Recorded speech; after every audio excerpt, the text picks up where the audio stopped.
Hello అండి, నమస్తే. Welcome back to our channel. మీరందరూ ఎలా ఉన్నారు? నేనైతే చాలా బాగున్నా. వీడియోలోకి వెళ్ళే ముందు ఒక చిన్న రిక్వెస్ట్ అండి. ఎవరైనా ఫస్ట్ టైం మన ఛానల్ని చూస్తున్నట్టయితే సబ్స్క్రైబ్ చేసుకోండి, పక్కన ఉన్న బెల్ ఐకాన్ యాక్టివేట్ చేసుకోండి. మేము అప్లోడ్ చేసే ప్రతి వీడియో మీకు నోటిఫికేషన్ ద్వారా వస్తుంది.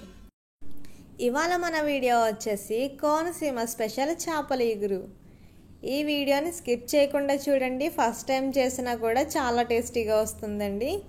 ఇక్కడ నేను చూపించే ఈ చేప పేరు వచ్చేసి గడ్డుమోస అండి. దీన్ని పులుసు పెట్టుకుంటారు, ఇగురు కూడా చేసుకోవచ్చండి. ఇప్పుడు మనం ఇగురు రెసిపీ అనేది చూసేద్దాం. ముందుగా బాండి పెట్టుకుని ఆయిల్ వేసుకోవాలి. 2 నుంచి 3 పచ్చిమిర్చి చీలికలు, ఒక పెద్ద ఉల్లిపాయ పేస్ట్ అండి. చిన్న అయితే 2 ఉల్లిపాయలు తీసుకోండి.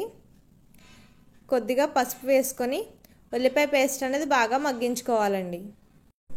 మనకి కర్రీ ఫ్లేవర్ అంతా ఉల్లిపాయ మగ్గడంలో ఉంటుందండి. ఉల్లిపాయ ఎంత బాగా మగ్గితే కర్రీ ఫ్లేవర్ కూడా అంత బాగుంటుందండి. ముందుగా శుభ్రం చేసి పెట్టుకున్న చేప ముక్కలను వేసుకుంటున్నానండి. ఒక 2 నిమిషాలు మగ్గిన తర్వాత రెండో సైడ్కి ఫ్లిప్ చేసుకోవాలండి.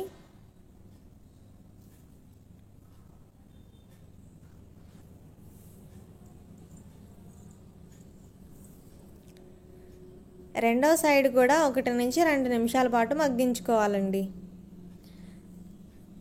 అమ్మ వాళ్ళ ఇంటికి వచ్చామంటే ఇలా రకరకాల చేపలన్నీ దొరుకుతాయండి ఇక్కడ కోనసీమలోని.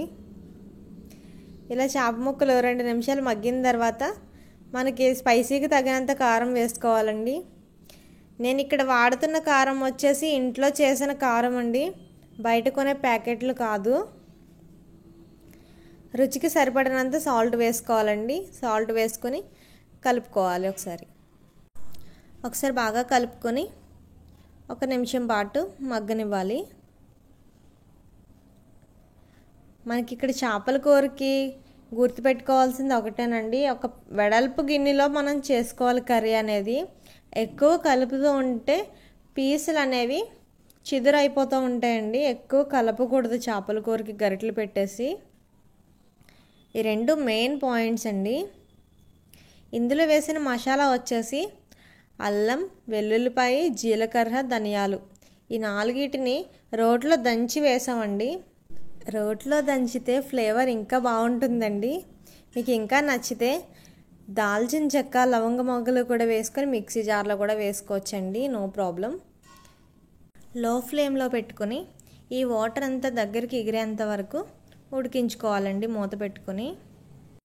మనకి ఇక్కడ కర్రీ అనేది ఆల్మోస్ట్ దగ్గరికి అయిపోయిందండి. ఈ స్టేజ్లో కొంచెం కొత్తిమీర, కరివేపాకు వేసుకొని సర్వ్ చేసుకుంటే చాలా సింపుల్గా క్విక్గా చేసుకొని చేపల ఇగురు అనేది రెడీ అయిపోయిందండి. మీరు ట్రై చేసి మీకు ఎలా వచ్చిందన్నది కామెంట్ సెక్షన్లో కామెంట్ చేయండి. మీకు ఈ వీడియో నచ్చినట్లయితే లైక్ చేయండి, మీ ఫ్రెండ్స్కి, రిలేటివ్స్కి షేర్ చేయండి. మరెన్నో క్విక్ అండ్ ఈజీ రెసిపీస్ కోసం మా ఛానల్ని సబ్స్క్రైబ్ చేసుకోండి.